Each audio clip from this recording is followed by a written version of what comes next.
Welcome back to our channel सीख और सिखाओ। तो हम बात कर रहे हैं पेपर नंबर 1 की इंट्रोडक्शन टू डिसेबिलिटी, जिसमें हम कर रहे हैं यूनिट 3 और आज हम डिस्कस करेंगे 3.5। 3.5 के अंदर क्या है, मल्टीपल डिसेबिलिटी। मल्टीपल डिसेबिलिटी की डिफिनेशन एंड टाइप वो हम आज के इस सेशन में डिस्कस करेंगे। तो आइए शुरू करते हैं। तो मल्टीपल डिसेबिलिटी क्या है? Multiple disability could be two different types of physical disability, two different types of mental disability or a combination of physical and mental disability. Multiple disability क्या है? एक या दो से ज्यादा disability का होना, यानी इस कंडीशन में क्या होगा, जब दो डिसेबिलिटी है, कोई भी कॉम्बिनेशन ऑफ टू डिसेबिलिटी, या तो वो दोनों डिसेबिलिटी फिजिकल डिसेबिलिटी होंगी या फिर वो दोनों डिसेबिलिटी मेंटल डिसेबिलिटी से रिलेटेड होंगी, या फिर एक फिजिकल डिसेबिलिटी और दूसरी मेंटल डिसेबिलिटी, यानी एक डिसेबिलिटी से ज्यादा का होना, दो या दो से भी ज्यादा होंगी, तब भी उसको क्या बोला जाएगा? मल्टीपल डिसेबिलिटी बोला जाएगा। Common example of multiple disability are intellectual disability and blindness. वो पर्सन जो इंटेलेक्चुअल डिसेबल है प्लस साथ में वो ब्लाइंड है, ब्लाइंडनेस की है, तो यानी दो डिसेबिलिटीज के अंदर आ गई, तो हम उस टाइम पे क्या बोलेंगे? मल्टीपल डिसेबिलिटी उसको बोलेंगे। Mental retardation and orthopaedic impairment, mental retardation और साथ में ऑर्थोपेडिक इम्पेयरमेंट हो गई, तो ये भी क्या है? दो डिसेबिलिटी एक साथ आ गई इसके अंदर, यानी दो डिसेबिलिटी का एक साथ होना जो है वो मल्टीपल डिसेबिलिटी कहलाएगा। अब बात कर लेते हैं टीचिंग टूल्स की। Teaching tools for children with multiple disability, यानी मल्टीपल डिसेबिलिटी वाले बच्चों के साथ हम कौन सी टीचिंग टूल्स का इस्तेमाल करेंगे? Some of the most useful and important tools used to teach and engage with student with multiple disability are technology and other resources used for. अभी क्या है, इसके अंदर जो है बच्चों के लिए हम कौन कौन सी चीजें, टेक्नोलॉजी का भी यूज करते हैं, साथ ही साथ दूसरे रिसोर्सेज का भी यूज करते हैं उनको क्लासरूम में टीच करने के लिए या फिर उनको मेन स्ट्रीम में जोड़ने के लिए, मुख्य धारा से जोड़ने के लिए।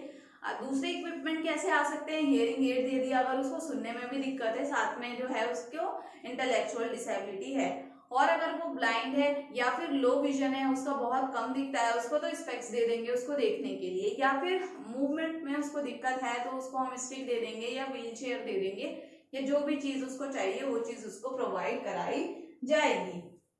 For a child who can not speak और for whom physical movement is very difficult there are quite a few available options. ठीक है, तो वही बात आ गई जो मैंने अभी आप लोगों को बताई है कि अगर स्पीक में या फिर उसको हियरिंग में कोई दिक्कत है या फिर उसको मूवमेंट में कोई दिक्कत है, तो हियरिंग में है तो उसको हियरिंग एड दिया जाएगा, या फिर बॉडी मूवमेंट में कोई दिक्कत आए, स्टिक या कोई भी चीज जो हम दे हैं वो हम उसको देंगे। और दूसरी चीजें हम इनको टीचिंग के टाइम पे क्या जरूरत पड़ सकती है? सिंपल पिक्चर्स, कार्ड्स का यूज कर सकते हैं, जिसे हम फ्लैश कार्ड्स बोलते हैं।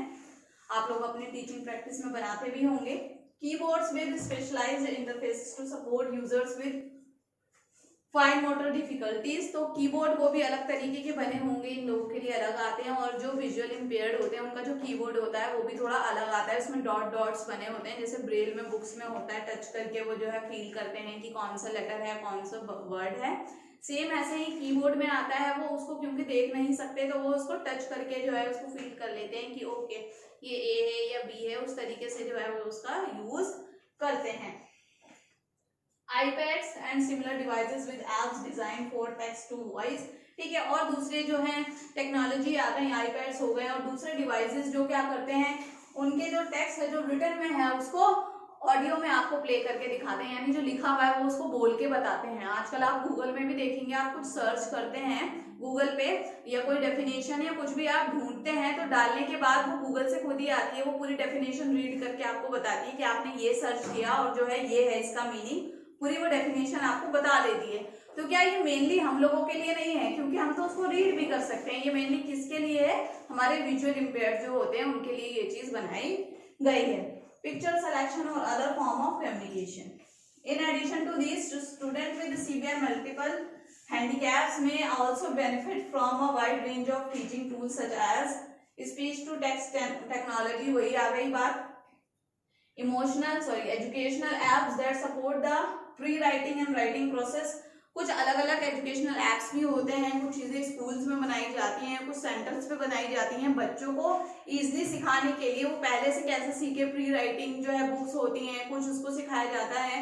कुछ जिनका लो विजन होता है, जिन्हें देखने में परेशानी होती है, वो इतनी जो नोटबुक होती है नॉर्मल वाली उसमें इतनी लाइंस होती हैं, तो बच्चा उसमें लिख नहीं पाता क्योंकि उसका आई और हैंड कोऑर्डिनेशन अच्छा नहीं होता, वो ठीक से उसमें प्रॉपर फॉर्म नहीं कर पाता। तो क्या करते हैं, उसके लिए अलग से बुक्स बनाई जाती हैं जिसमें बड़े बड़े कॉलम्स होते हैं, बड़े बड़े रोज होती हैं, उसमें वो पहले बड़े पे बनाना सीखता है, फिर उसके बाद धीरे धीरे धीरे धीरे उसको कम कर दिया जाता है। पेंसिल को ही नहीं पकड़ पाते तो उनका पेंसिल का कुछ ऐसा होल्ड करने का बना देते हैं जिससे वो पेंसिल को जो है वो पकड़ के रखते हैं, तो धीरे धीरे उनको आदत बन जाती है और वो पेंसिल पकड़ना भी सीख जाते हैं। तो ये सारी चीजें इसके आती हैं। Curricula that offer differentiated option for student with different learning styles और ability, और उनके लिए जो है उसी तरीके से करिकुलम बनाया जाता है, करिकुलम को रिफॉर्म किया जाता है, उसमें क्या चेंजेस करने हैं, क्या क्या कर सकते हैं, कौन सी टीचिंग स्ट्रेटेजी, कौन सी टेक्निक्स ऐड कर सकते हैं, वो सारी चीजें की जाती हैं ताकि जो है बच्चे को स्टडी में प्रॉब्लम ना आए, लर्निंग में प्रॉब्लम ना आए और वो जो है इजीली और जल्दी जो है चीजों को लर्न कर पाए। Children with multiple disability typically share deficit in 5 distinct area of development। जो मल्टीपल डिसेबिलिटी के जो लोग हैं, मतलब जो इस चीज को फेस करते हैं, उन्हें मेनली कौन कौन से 5 एरियाज में प्रॉब्लम आती है वो यहाँ पे लिखे हुए हैं। इंटेलेक्चुअल फंक्शनिंग, यानी मेंटल तौर पे जो भी चीज हम करते हैं, थिंकिंग से लेकर रीजनिंग तक, जो भी चीजों को हम सोच पाते हैं, समझ पाते हैं, जो हम अपने माइंड से चीजों को करते हैं, उन सारी चीजों में इनको दिक्कत आती है। दूसरा adaptive skills, motor skills, fine motor और ग्रॉस मोटर्स आ गए इसमें। सेंसरी फंक्शनिंग, तो इसमें यही आ गई सेंस से रिलेटेड जो भी हमारी फंक्शनिंग होती है। कम्युनिकेशन स्किल्स, तो जो मेन जो है ना इसमें कम्युनिकेशन स्किल होती है, ये सभी लोगों के लिए जो है बहुत ज्यादा इफेक्ट करती है। जैसे अगर हियरिंग इम्पेयर्ड है तो उसमें भी कम्युनिकेशन स्किल्स जो है उनकी कम होंगी, इतनी अच्छी नहीं होंगी। साथ में विजुअली इम्पेयर्ड है तो उनकी भी, क्योंकि ये लोग ज्यादा जो होते हैं ये खुद को ना खुल के नहीं आ पाते, या फिर सामने वाला जो है इनसे बात करना पसंद नहीं करता। तो जब हम किसी से बात नहीं करेंगे, हम किसी के साथ इंटरेक्ट नहीं करेंगे, तो हमारी जो कम्युनिकेशन स्किल्स हैं वो डेवलप नहीं होंगी। तो ये 5 मेजर जो है एरियाज हैं जो इनके अफेक्ट होते हैं। For example, children with hearing impairment experience language delay. जो हियरिंग इम्पेयर होते हैं, इम्पेयर्ड पर्सन होते हैं, उनको लैंग्वेज डिले की प्रॉब्लम आती है, यानी वो भाषा को अपने तरीके से नहीं सीख पाते या फिर सीखने में उन्हें काफी टाइम लगता है। जो एक नॉर्मल बच्चा 4 से 5 महीने की उम्र में या 6 महीने की उम्र में बच्चा बोलना शुरू कर देता है, बिल्कुल हल्का हल्का, जैसे बब्बा बब्बा ऐसी आवाज निकालने लगता है, वो बैबलिंग करने लगता है, वो हमारा जो जिस बच्चे को हियरिंग में दिक्कत है वो उस एज में नहीं कर पाएगा, वो बहुत लेट करेगा। या तो 3 साल की उम्र में, कुछ बच्चे तो 4 साल की उम्र में, कुछ 5 और कुछ तो जो है 7-8 साल भी लग जाते हैं और कुछ करते ही नहीं है। तो लैंग्वेज डिले जो है उनके अंदर देखने को मिलता है। And those with cerebral palsy में हैव अ स्पीच डिले और ग्रॉस मोटर डिफिकल्टी। और जो बच्चे सेरेब्रल पाल्सी के होते हैं, सीपी वाले होते हैं, उनको क्या होता है, स्पीच डिले भी होता है उनका, साथ में ग्रॉस मोटर जो है में भी डिफिकल्टी उन्हें आती है, या फिर दोनों चीजें, क्योंकि हम मल्टीपल डिसेबिलिटी की बात कर रहे हैं तो इसमें दोनों डिसेबिलिटी को इंक्लूड किया जाएगा। अब इसके कारण क्या हो सकते हैं, मल्टीपल डिसेबिलिटी के क्या कारण हो सकते हैं, ऐसा क्यों होता है, तो इसके क्या है, कोई एक फिक्स कारण नहीं है कि इसकी वजह से ऐसा हो गया। तो इसमें कुछ दे रखे हैं आपको कॉजेस, हो सकता है किसी कोई एक रीजन हो सकता है 2-3 रीजन हो सकता है इसके अलावा भी कोई दूसरा रीजन हो।